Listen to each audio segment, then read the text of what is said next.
If the driver fails to perform, the operator has to answer.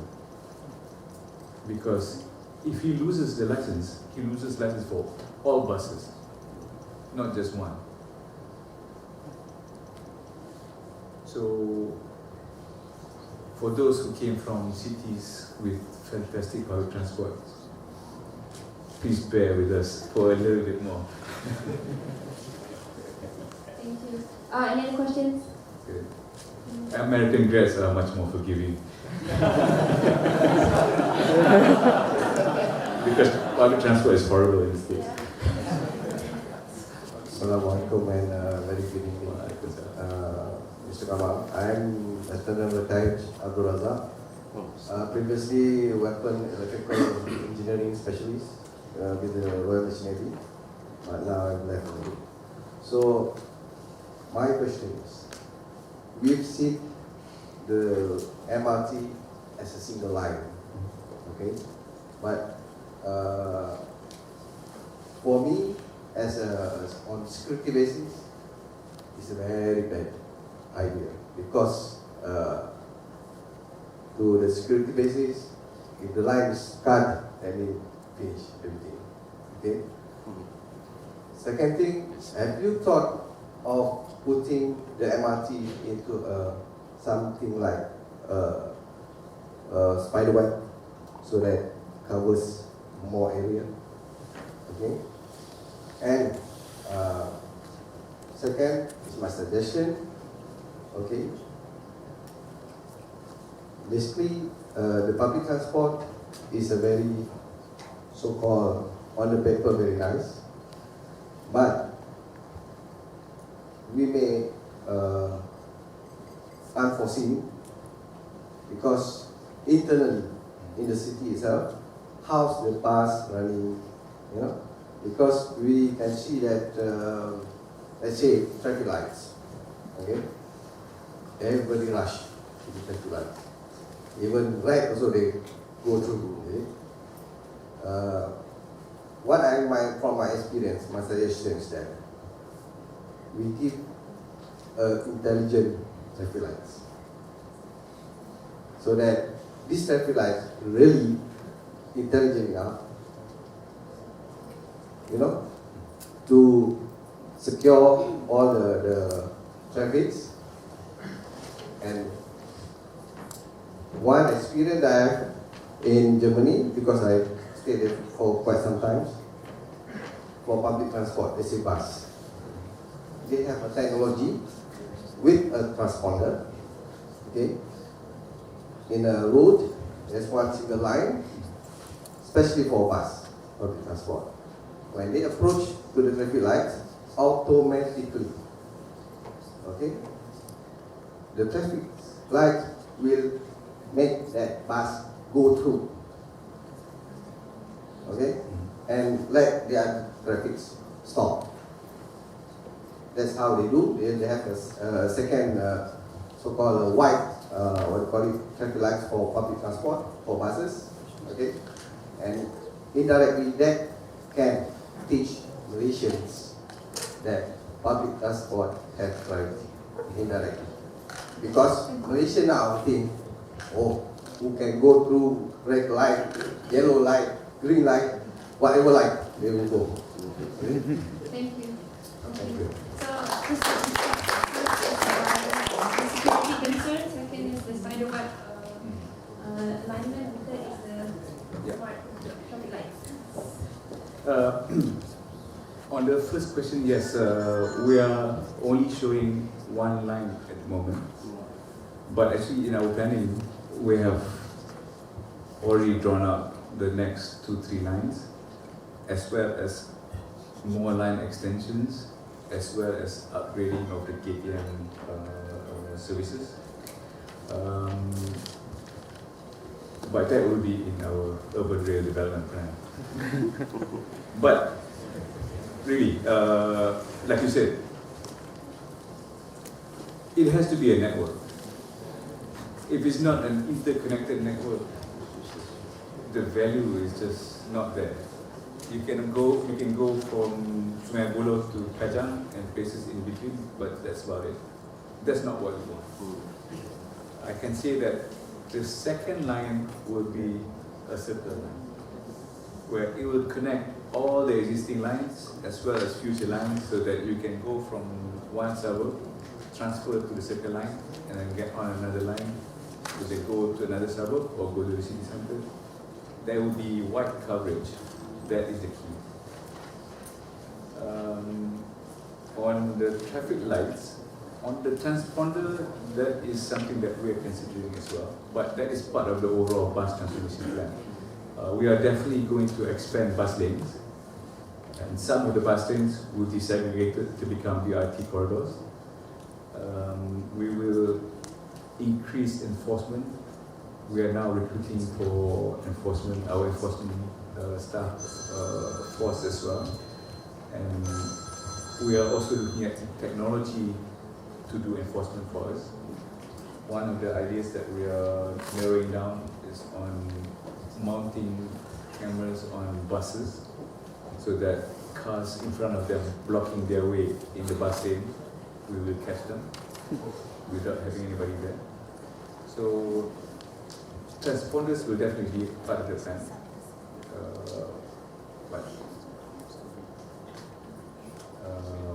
you probably won't stop the light instantaneously and cause accidents.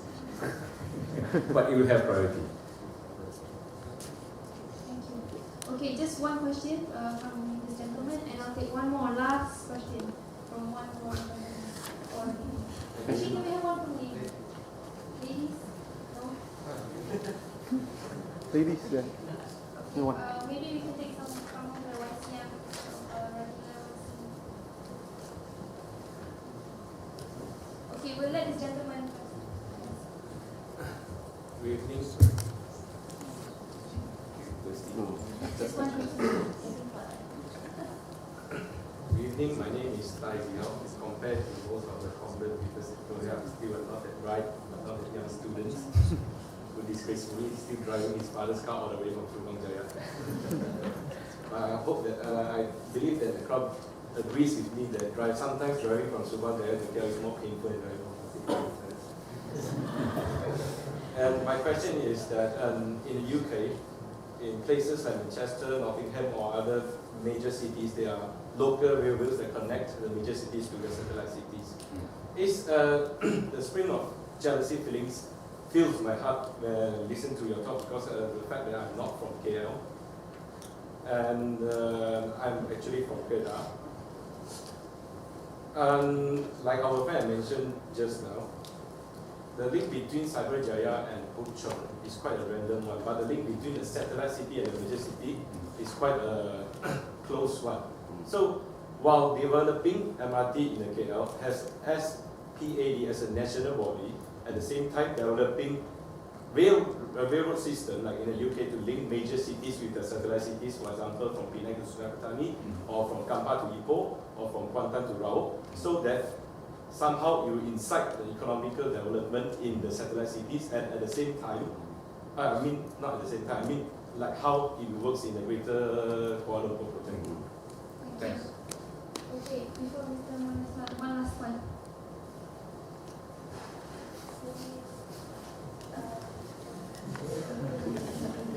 Tak bagi. Last question.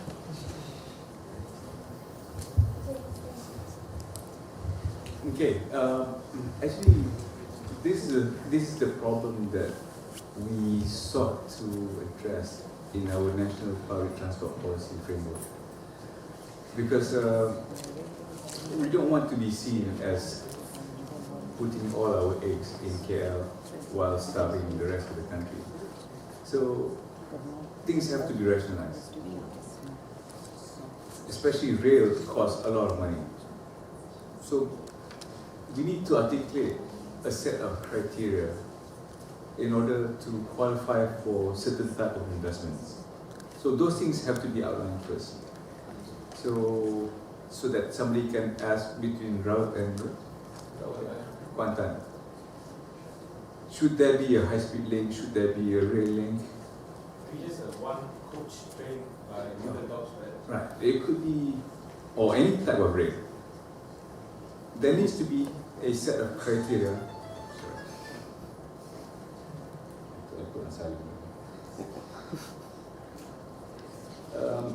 We need to articulate what set of situation warrants a rail service in terms of population density, in terms of traffic movement, in terms of aligning with the aspirations of the city, the area, the region. We cannot build a railway everywhere. Even connecting one city, one town to the nearest city, because if that is not done, if that's not articulated properly, then everybody would want MRT or some form of railway, and not everybody deserves it. Because if the population pattern, land use, density is not there, you will be carrying air most of the time. And that is a very, very bad investment on the government's part, and we can't afford that. So what we are trying to do is that we are saying that rail is not the only solution. And the solution will be upgraded when the situation warrants it. When your population shifts, when your population increases, and your density increases, traffic pattern warrants, let's say moving 20,000 people per direction per hour, then you get your MRT. Until then, you have to contend with BRT, fantastic bus services.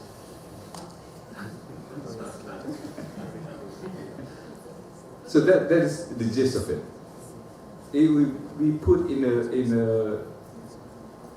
decision criteria that everybody can easily understand and see what is it that they should expect in terms of public transport services.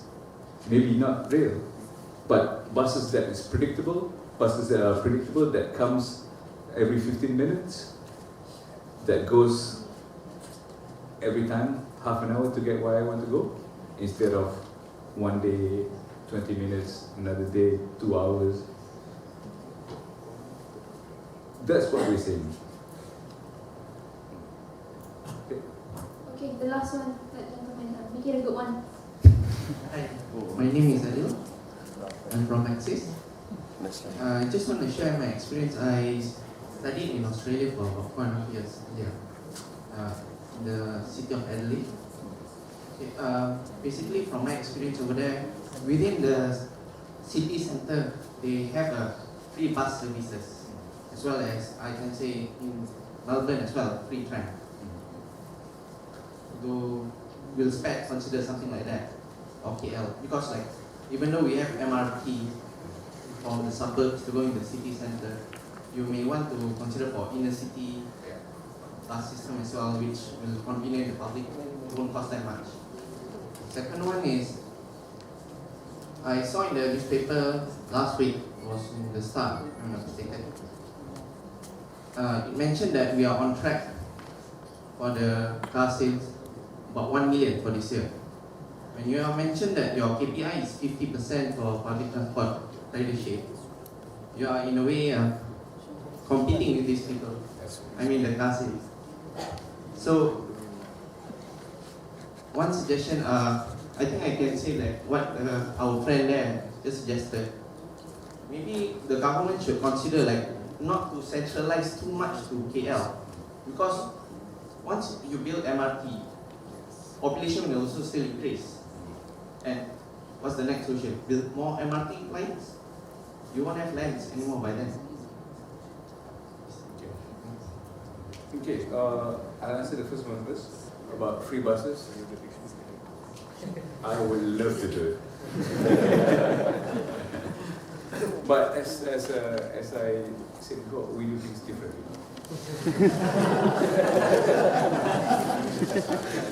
Some agencies will just say, fantastic idea, let's buy buses and put it on the road when they run. But we had to ask stakeholders first. And we actually had asked taxi associations are so against it. So, but we won't give up. As part of the taxi transformation plan, once they are happy with the role that we have defined or we will define for taxis, and the economic sustainability is there for them, and they start to serve first upgrade their cars and then start being courteous to the passengers, and you know, maybe we'll give them a fair increase. Then they might not be so hostile to the idea of free city buses. But all of these things will take time. The jigsaw puzzles are all being put together. We need to convince them that this is good.